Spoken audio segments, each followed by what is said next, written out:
As the Soviet Union collapsed in 1991, newly independent republics across Eastern Europe and Central Asia faced the challenge of building stable states out of shattered institutions. For the Republic of Georgia, independence did not bring peace or unity. Instead, it ignited a brutal internal struggle.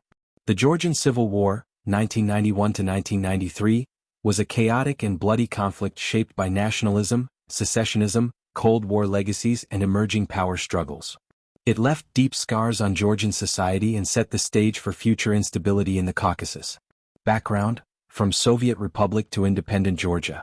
For most of the 20th century, Georgia was part of the Soviet Union. Though it retained a distinct national identity and a long history of independence before annexation by the Russian Empire, Soviet rule repressed Georgian nationalism and ethnic diversity.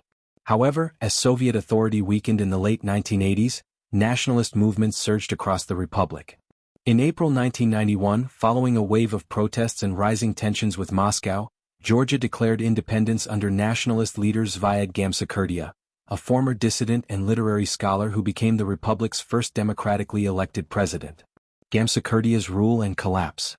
Initially popular, Gamsakhurdia quickly alienated many Georgians through autocratic behavior, a refusal to compromise with opposition parties, and harsh crackdowns on dissent. He was deeply nationalist and sought to centralize power, which alarmed both domestic rivals and ethnic minorities. By late 1991, his enemies, including paramilitary leaders, warlords, and parts of the National Guard, rose against him.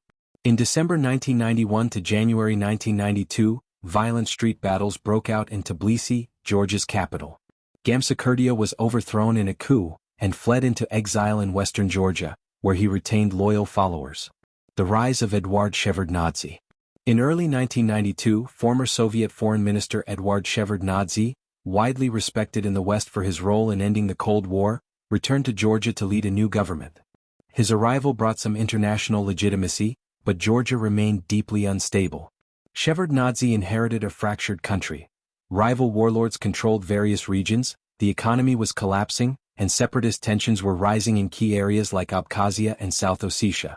Secessionist conflicts, South Ossetia and Abkhazia. The Georgian Civil War cannot be understood without examining the ethnic conflicts that erupted alongside it.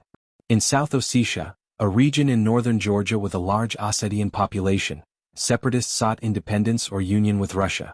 A violent war broke out in 1991 to 1992, resulting in hundreds of deaths and the displacement of tens of thousands. A Russian-brokered ceasefire established a fragile peace, but South Ossetia would remain outside Georgian control. In Abkhazia, along the Black Sea coast, a full-scale war erupted in 1992 to 1993. Abkhaz separatists, supported by Russian fighters and North Caucasian militants, battled Georgian government forces. The conflict escalated into a brutal ethnic war, with massacres of ethnic Georgians and widespread displacement. By late 1993, Abkhazia had effectively broken away from Georgia, though no major international body recognized its independence. The Gamsakhurdia rebellion and final collapse. In late 1993, Zviad Gamsakhurdia attempted a comeback, launching an armed rebellion from his base in western Georgia. His supporters clashed with government forces in the Samegrelo region.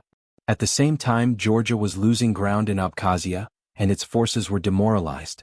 Fearing total collapse, Shevardnadze turned to Russia for military assistance. A bitter irony, given that Georgian independence had been a rejection of Soviet and Russian control. Russian troops helped stabilize the situation, and the Gamsakhurdia rebellion was crushed by the end of 1993. Gamsakhurdia himself died under mysterious circumstances, reportedly by suicide, though some claimed he was assassinated. Aftermath: fragmentation, Russian influence, and lasting divisions. The Georgian Civil War ended in military terms by late 1993, but its consequences were profound. Thousands were killed and hundreds of thousands displaced, particularly in Abkhazia and South Ossetia. Georgia's authority over its full territory was shattered, and Russian peacekeepers, often seen as occupiers, remained in the breakaway regions. Abkhazia and South Ossetia became de facto independent, though their status remains internationally disputed. Georgia's economy collapsed, and political instability lingered into the 2000s. Russia leveraged the conflict to regain influence over Georgia, positioning itself as both peacekeeper and power broker. The Georgian Civil War also revealed how the Cold War's end didn't bring peace. but rather unleashed suppressed conflicts in multi-ethnic former Soviet states. Legacy and relevance today. The roots of later conflicts, such as the 2008 Russo-Georgian War over South Ossetia and Abkhazia, can be traced directly to the chaotic early 1990s. The Georgian Civil War cemented a pattern of unresolved territorial disputes and frozen conflicts that persist in the Caucasus. It also demonstrated the fragility of statehood in post-Soviet nations, especially when democracy is undermined by nationalism, ethnic tension, and outside interference.